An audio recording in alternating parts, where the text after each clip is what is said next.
Happy Sunday Sisi Jakarta. Wow, penuh banget ya. Oke, thank you so much Praise and Worship Team. Hari ini luar biasa banget.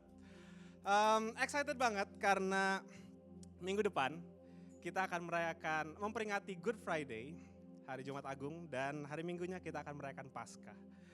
Alright, sebelum saya mulai, saya mau tanya dulu, menjelang Paskah nih ceritanya.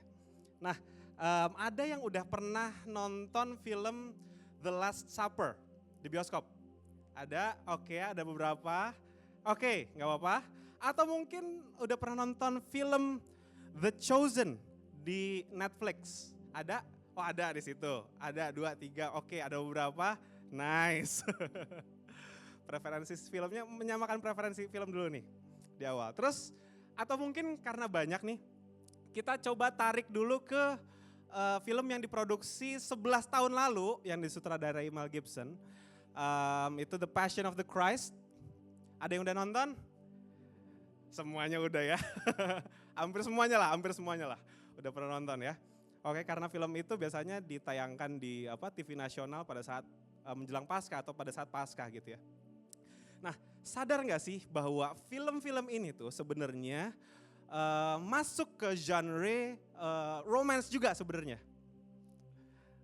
Agak aneh ya, film The Passion of the Christ masuk ke genre romance. Kenapa saya bilang gitu? Karena film ini tuh menceritakan tentang kisah cintanya Tuhan sama manusia. Begitu juga Alkitab. Alkitab itu adalah buku kumpulan cerita tentang romance-nya Tuhan dengan manusia. Percaya? Amin? Percaya ya. And I can say it is the best book that wrote the greatest love story of all time, titik. Bukan period. Saya yakin gak akan ada lagi buku yang bisa menuliskan kisah cinta yang begitu hebat lagi dibandingkan Alkitab. Right?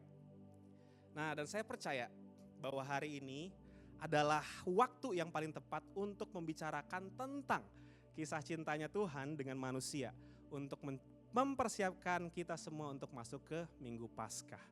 That's why hari ini judul sharing saya beri judul The Greatest Treasure.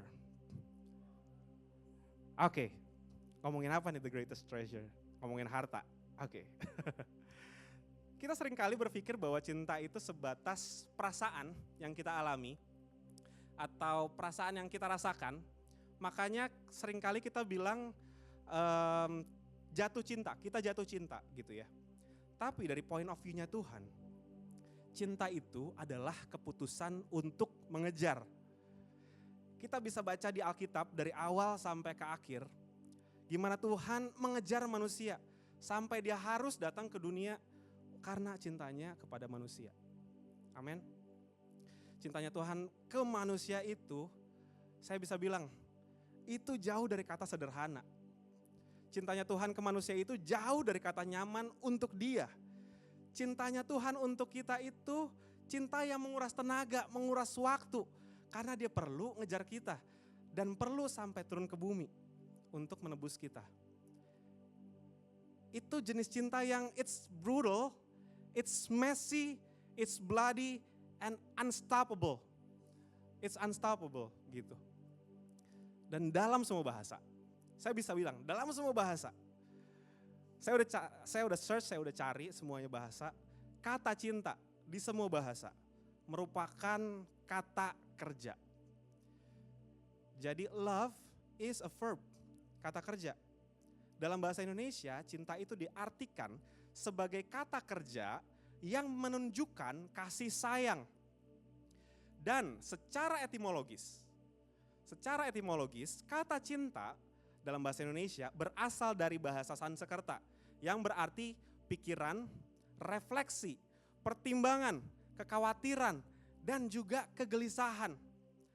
Inilah hal-hal yang dirasakan sama Tuhan untuk kita. Tuhan mikirin kita, Tuhan merefleksikan kita, Tuhan tuh khawatir sama kita, Tuhan tuh gelisah. Makanya tuh Tuhan gelisah banget pada saat dia ada di Getsemani. Di Taman Getsemani dia mikirin, di satu sisi dia mempertimbangkan, biarlah cawan ini lalu daripada aku. Tapi di sisi lain, Dia lagi mikirin, tapi kalau gue gak mati di salib, apa kabarnya manusia? Apa kabarnya jemaat ICC yang duduk di tempat ini hari ini? That's why pada akhirnya Yesus tetap memilih untuk menjalani jalan salibnya dia untuk kita. Dalam pengajarannya Tuhan terhadap kita, kita bisa belajar satu kebenaran bahwa what you love is what you treasure. And what you treasure is what you chase. Apa yang kita cintai akan kita hargai. Dan apa yang kita hargai akan kita cari dan kita kejar. Hari ini saya akan bagikan 2 poin aja yang singkat, akan menguatkan juga sebagai bahan refleksi diri kita menjelang hari Paskah. That's why poin yang pertama yang saya mau bagiin adalah we are God's treasure. Kata-katanya mungkin klise, sering didengar, tapi saya mau emphasize kata-kata we are God's treasure. Saya mau ingetin lagi, Yohanes 3 ayat 16 berkata bahwa karena begitu besar kasih Allah akan dunia ini, sehingga ia telah mengaruniakan anaknya yang tunggal. Karena begitu besar Tuhan mikirin kita, karena begitu besar kegelisahannya Tuhan untuk kita, karena begitu besar kekhawatirannya Tuhan untuk kita, makanya dia mengaruniakan anaknya yang tunggal untuk kita. Supaya setiap kita orang yang percaya beroleh hidup yang kekal dan bukannya binasa. ICC, kita itu selalu ada di pikirannya Tuhan. Percaya ya, amin ya. Selalu dikhawatirin sama Tuhan. Dia selalu gelisah saat kita jauh, saat kita jatuh dalam dosa. Makanya ada lagu yang lagu zaman dulu, mungkin nggak lama-lama banget sih, yang ku di hatimu, ku di tanganmu, di pikiranmu, di rencanamu, tak pernah ku sendiri. Tahu lagunya ya? Mungkin ada beberapa yang nggak tahu, tapi Pastor Didi pasti tahu. Bang Patrick pasti tahu, kan seangkatan ya. Dan sweet banget ya lagunya gitu. Karena emang sweet, emang gitu. Emang our whole life is a love story, a romance novel between God and us. Cuma kitanya aja yang sering dengan sengaja atau mungkin gak sengaja menjauhi Tuhan. Kita yang kadang sering dengan sengaja atau gak sengaja menyakiti hati Tuhan.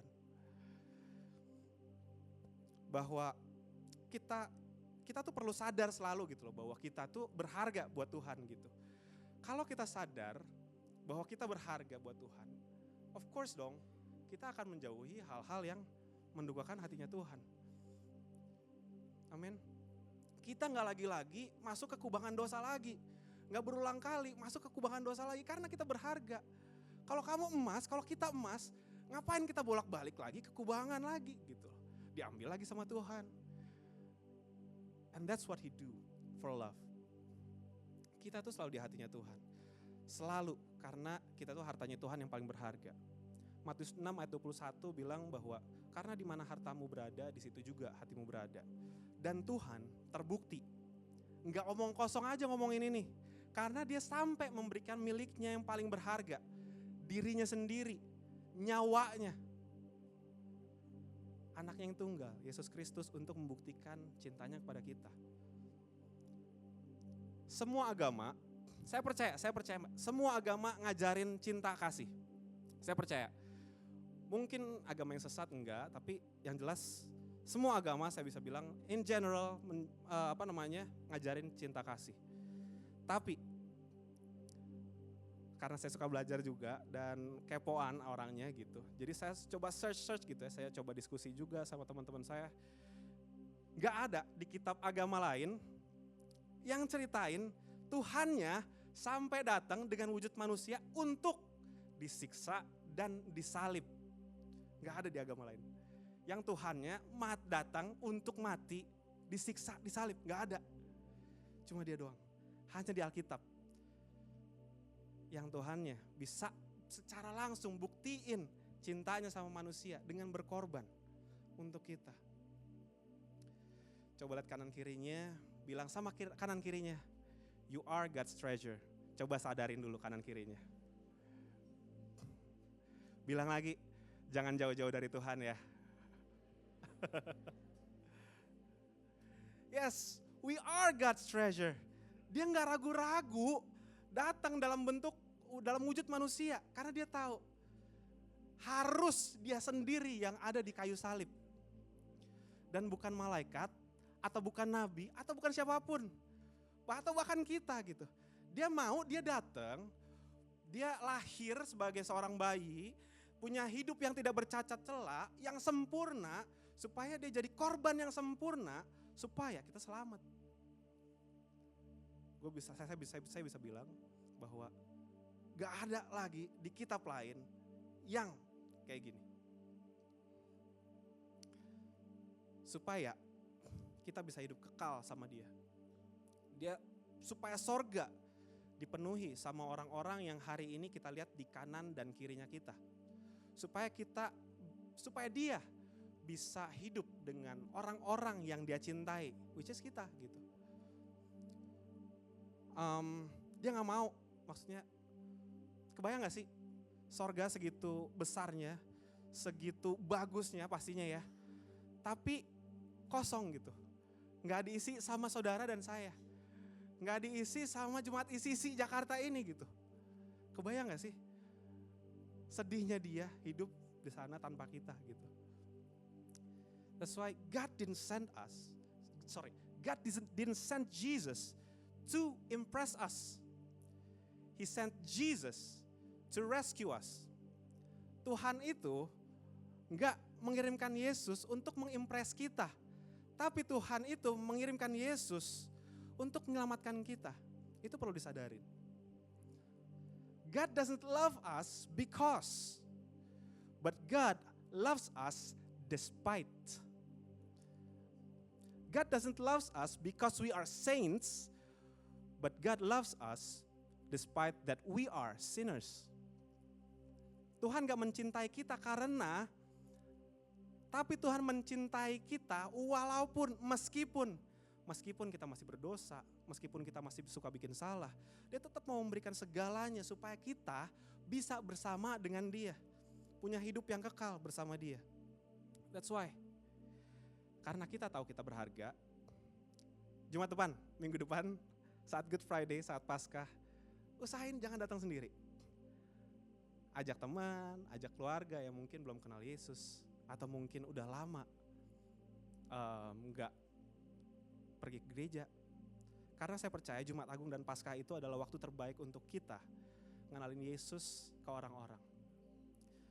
And that leads to our second and final point, di mana saya mau ajak saudara untuk merenungkan bersama. Setelah kita diingatkan lagi hari ini bahwa we are His treasure, we are God's treasure. Poin saya yang kedua adalah, what is our treasure? Matius 6 ayat 21 berkata bahwa di mana hartamu berada, di situ juga hatimu berada. 2 bulan ke depan, ICC secara global membahas tema My Heart, My Treasure. Hari ini, kalau kita bertanya pada diri kita sendiri, harta kita ada di mana? Harta kita itu siapa? Apakah karir kita? Apakah materi kita? Apakah pencapaian kita? Mobil kita? Rumah kita? Uang kita? Harga diri kita? Atau mungkin waktu kita yang paling berharga untuk kita saat ini? Nah, tanpa sadar, seringkali kita taruh harta kita, hati kita ke hal-hal itu. Jadi saat Tuhan gak kasih jawaban atas satu doa, atau harapan kita tentang karir, materi, atau mungkin kita expect jalan keluar yang instant pada saat kita sedang di tengah struggle atau di tengah sebuah pergumulan, kita mengharapkan kita cepat-cepat ditarik dari sama Tuhan untuk keluar dari struggle itu gitu. Tapi seringkali Tuhan itu bawa kita melalui proses yang panjang, proses yang menyakitkan, proses yang bikin kita, aduh ini kapan selesainya ya? Gitu. Dan lalu karena itu semua, kita ngerasa pahit sama Tuhan gitu. Karena kita ngerasa, duh kok kayaknya doa gue gak dijawab-jawab sama Tuhan ya. Atau saat karir kita belum mencapai tujuan kita gitu. Kita belum mendapatkan apa yang kita mau, bisnis kita belum berkembang dengan sesuai dengan yang kita mau. Kita marah sama Tuhan, kita ngerasa, aduh gue tuh udah kerja keras, udah banting tulang. Pelayanan pula di gereja, pelayanan juga di homesel. Tapi masih di sini-sini aja gitu. Udah ngasih persembahan, ngasih persepuluhan. Katanya kalau ngasih persembahan diberkatin. Hey, bentar dulu gitu. Hang on a minute gitu. Dan karena hal-hal itu, sometimes kita jadi pahit sama Tuhan. Kita mempertanyakan, buat apa doa? Buat apa datang ke gereja? Buat apa pelayanan? Buat apa kasih persembahan? Emangnya Tuhan ada? Kalau Tuhan ada, kenapa doa gue gak jawab? Atau mungkin pertanyaannya kayak gini, Tuhan, maybe Tuhan dengar doa kita, tapi kenapa gue tuh masih bersusah payah gitu hidupnya? Masih bersusah payah mengusahakan karir gue. Kenapa gue masih harus struggle dengan keluarga? Kenapa gue masih harus struggle dengan finance? Kenapa gue harus struggle dengan ini itu dalam kehidupan gue? Masih harus struggle dengan sakit penyakit gue mungkin? Well, sometimes kita juga nanya, kenapa malah orang-orang di luar sana yang mungkin gak ikut Tuhan, yang mungkin kita rasa pengorbanannya kok kayaknya gak segede kita ya gitu. Mungkin gak sebanyak kita yang dikorbankan. Tapi hidupnya terlihat lebih gampang. Karirnya lebih bagus. Kenapa malah orang-orang kayak gini justru? Pernah mikir gini gak? Pernah ya? Saya juga pernah, jujur aja. Hari ini saya mau ajak kita untuk sedikit belajar dari Yudas Iskariot. Nggak biasa ya, biasanya belajar dari Daniel, dari siapa lagi, Yusuf, gitu, dari Petrus. Kita hari ini belajar dari Yudas Iskariot. A lesson from Judas. Karena hal menarik dari film The Last Supper ini adalah salah satu fokus dari film ini adalah Yudas Iskariot. Banyak orang kesal sama Yudas, termasuk saya. Karena seperti yang kita tahu, dia itu mengkhianati Tuhan Yesus demi 30 keping uang perak. Itu ada di Matius 26 ayat 14-16. Udah gitu karena dia nyesel, bukannya bertobat, malah bunuh diri. Tercatat di Matius 27 ayat 3-5. Itu yang selalu kita ingat tentang Yudas. Itu yang selalu saya ingat tentang Yudas. Hal menarik yang pertama tentang Yudas. Nama Yudas itu adalah nama Yunani yang diterjemahkan dari bahasa Ibrani yaitu Yehuda yang artinya pujian. Bagus ya. Yudas itu namanya bagus. Makanya ada pendeta namanya Judas Smith gitu kan. Judas Smith ya, betul ya? Bener gak sih? Bener ya? Bener ya? Oke bener. Gue takut salah kan ngomong nama orang. Bener kan? Oke. Sementara Iskariot adalah nama belakangnya. Mengindikasikan asalnya Yudas dari Keriot, yaitu salah satu kota di wilayah Yudea. Nah, kenapa saya ngomong ini? Saya perlu boleh coba ditampilkan peta Israel saat itu. Nah, kita perlu paham secara geografis bahwa Yudea itu terletak di selatannya Israel di abad pertama ya, pada zaman Yesus di abad pertama, dan Galilea itu ada di utara Israel gitu, terletak di bagian utara Israel. Nah, secara status sosial dan budaya, daerah Yudea itu terletak di bagian selatan Israel tadi kan. Nah, secara status sosial dan budaya, Yudea ini dianggap sebagai pusat agama Yahudi. Karena di sini juga ada kota Yerusalem, yang which is itu adalah tempat Bait Allah pada saat itu. Dan Yudea ini juga adalah pusat politik Israel saat itu. Ya karena Yerusalem dulu adalah ibu kotanya Israel, kalau sekarang kan Tel Aviv, dulu Yerusalem. Makanya Yudea itu adalah pusat politiknya Israel saat itu gitu. Sementara Galilea itu di zaman itu bagi orang Israel adalah daerah yang udah tercampur secara budaya, etnis. Karena berbatasan langsung, jadi di atas ini tuh berbatasan langsung dengan bangsa-bangsa Yunani dan juga Romawi. daerah Galilea ini dikenal sebagai daerahnya pekerja, nelayan, petani, pekerja kasar gitu. Jadi Yudas itu memang berasal dari, bisa dibilang daerah yang politik banget dan religius banget. Menariknya lagi, Yudas ini satu-satunya, murid Yesus kan ada 12 orang ya. Dia satu-satunya murid Yesus dari 12 orang itu yang dipilih Yesus langsung, yang berasal dari Yudea. Daerah yang notabene terpelajar dan pusat agama dan politiknya Israel saat itu. Sementara yang lain itu dari Galilea, profesinya nelayan dan lain sebagainya. Mulai kelihatan ya kemana arahnya. Gimana Yudas kenal imam-imam. Kenapa dia sangat politis orangnya? Karena dia datang dari Yudea. Makanya Yudas juga dipercaya oleh murid-murid yang lain sebagai bendahara. Yudas tuh sampai dipercaya sebagai bendahara yang megang uang. Karena dia dianggap cakap secara administratif. Dia orang yang pinter gitu sebenarnya tuh. Hal menarik selanjutnya, semua orang tahu ini, tapi saya mau tekankan lagi bahwa Yudas adalah satu dari 12 murid Yesus yang dipilih langsung oleh Yesus.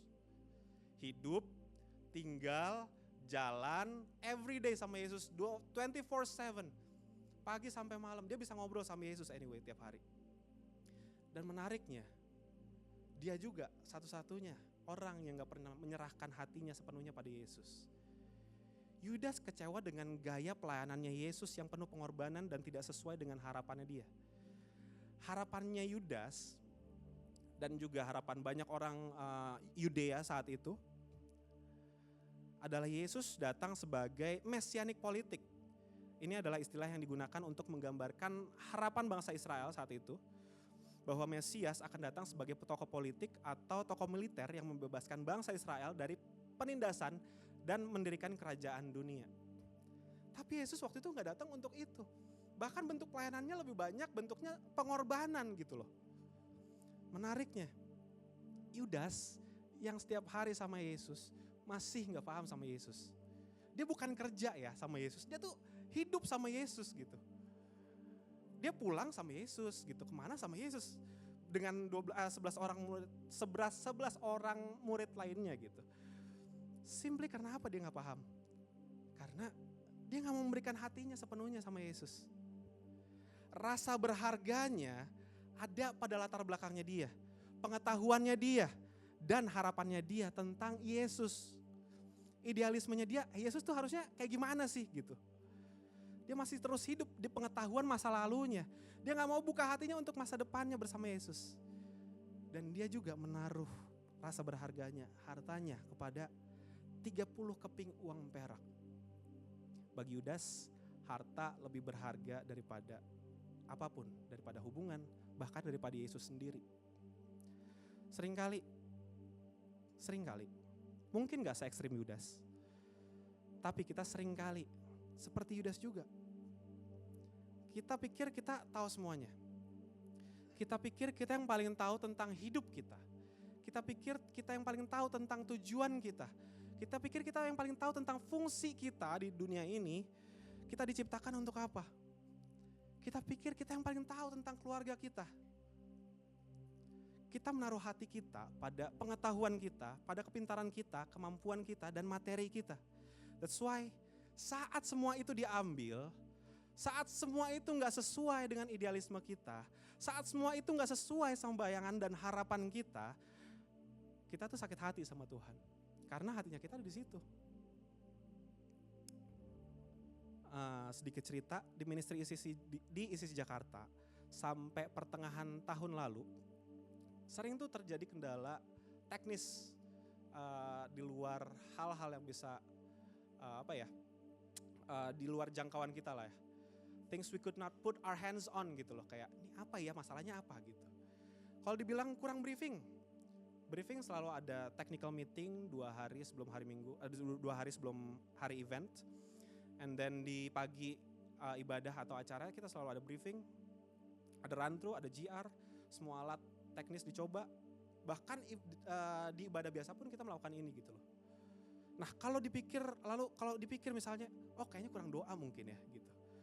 Dulu Powerhouse di Jakarta itu every week, setiap minggu pasti doain event dan ibadah. Tapi suka aja ada hal-hal di luar jangkauan yang kadang suka ganggu jalannya ibadah atau event. Until one day, saya sadar satu hal jadi saya sadar satu hal, jadi tiap minggu itu, every week kita tuh ada yang namanya pre-service. Di situ ada briefing, kita melakukan briefing dulu biasanya, lalu doa volunteer. Kelihatannya kayak gak ada yang salah ya dari situ ya. Briefing dulu, terus abis itu doa volunteer. Briefing bagus dong. Lalu setelah briefing doa gitu. Terdengar nggak ada yang salah di situ. Well, one thing is definitely wrong. Simple, kecil, mungkin nggak ada yang sadar anyway. Atau ada yang sadar? Oke, dari muka wajah sih nggak sadar ya. Ibadah ini kan acara Tuhan sebenarnya. Kita datang ke gereja untuk ketemu Tuhan di rumahnya Tuhan. Melayani Tuhan di rumahnya Tuhan. Tuhan juga yang melayakan kita untuk berdiri dan melayani. Yang harusnya didatengin duluan, yang punya acara. That's why, mulai akhir tahun 2024, saya ubah kebiasaan volunteer kita. Kita doa dulu, baru briefing teknis. Jangan dibalik. Datang dulu sama yang punya acara, baru briefing teknis. Well, hasilnya pun beda. Karena even though sometimes kita punya kendala, of course, itu nggak bisa di set aside, kendala pasti terjadi di event manapun lah ya, di event manapun, nggak cuma di event gereja. Tapi we always find a way to solve the problem. Ya karena Tuhan dilibatkan di situ loh. Dia yang kasih hikmat, kebijaksanaan, kreativitas for us to solve the problem. Begitu juga hidup kita, seringkali ada hal-hal kecil yang simple, yang mungkin kita anggap sepele, kecil banget gitu. Yang mungkin kita juga gak sadar, orang lain juga gak sadar gitu. Keluarga kita gak sadar. Tapi akhirnya menggeser tempatnya Tuhan di dalam hidup kita. Menggeser prioritasnya kita terhadap Tuhan. Selalu. Dari sana saya belajar untuk selalu mulai dengan Tuhan. Apapun yang dilakukan. Di hubungan, di keuangan, di karir, di bisnis, daily life. Kita mau ketemu orang, mau nyetir, mau mulai kerja bahkan, libatkan Tuhan. Datang dulu sama Tuhan. Kita ada di sini karena Tuhan. Yang padahal hal-hal sepele ini tuh bakal berdampak besar banget pada bentuk relationship kita dengan Tuhan. Apakah kita menempatkan Tuhan sebagai prioritas utama kita, sebagai harta kita, atau kita menempatkan Tuhan sebagai hal lainnya? Tapi jangan salah, bukan berarti pada saat kita menempatkan Tuhan sebagai prioritas, kita jadi hidup trouble free. Orang berpikir bahwa kalau gue udah doa semuanya akan baik-baik saja. No. It's about where we put God in our priority. Kita mau taruh Tuhan di mana? Attitude itu yang penting. God is not our lucky charm. Tuhan itu bukan jimat keberuntungan. Jadi pada saat kita doa, kita baik-baik aja. Enggak gitu. It's about putting God where He belong in our life. It's about that attitude. Tentang Tuhan itu harta atau bukan dalam hidup kita. Tuhan ada di nomor berapa dalam karirmu, dalam keuanganmu, dalam alokasi waktumu, dalam mimpimu, dalam pelayananmu, dalam hubunganmu, dalam keluargamu. Untuk penutup, saya mau ulang lagi poin yang pertama. Bahwa we are God's treasure. Tuhan tuh gak cari apapun loh dari kita. Dia bahkan mati duluan sebelum kita bertobat. Gitu. Roma 5 ayat 8 ditulis, tetapi Allah menunjukkan kasih-Nya kepada kita, yaitu ketika kita masih berdosa, Kristus telah mati untuk kita. Yesus berkorban bukan untuk orang yang mencintai Dia. Dia berkorban karena Dia mengasihi kita. On the contrary, Dia berkorban untuk orang yang belum kenal Dia saat itu. Dia berkorban untuk orang yang menolak Dia. Dia berkorban untuk orang-orang yang belum bisa mencintai dia bahkan. Dia berkorban untuk kita yang mungkin sampai sekarang belum bisa mencintai dia sebagaimana dia mencintai kita. Dia berkorban supaya kita bisa hidup kekal bersama dengan dia. Dan poin kedua yang tadi, kalau dibalik, kalau nih misalnya Tuhan gak ngapa-ngapain, gak pernah Tuhan gak ngapa-ngapain ya, tapi itu pertanyaannya, kalau Tuhan gak ngapa-ngapain, masihkah kita mencintai Tuhan? Mari bawa ini pulang sebagai perenungan kita. What is our treasure? Our time? Is it our career? Is it our wealth? Our achievements? Our pride? Our goals and purposes? Atau mungkin bahkan our ministry? Tanya lagi sama hati kita, what is our treasure? Dan kita ketemu di minggu depan, di Paskah, di Jumat Agung, dengan sudah menyadari apa hartanya kita. Mari sembah Tuhan pada siang hari ini. Yes.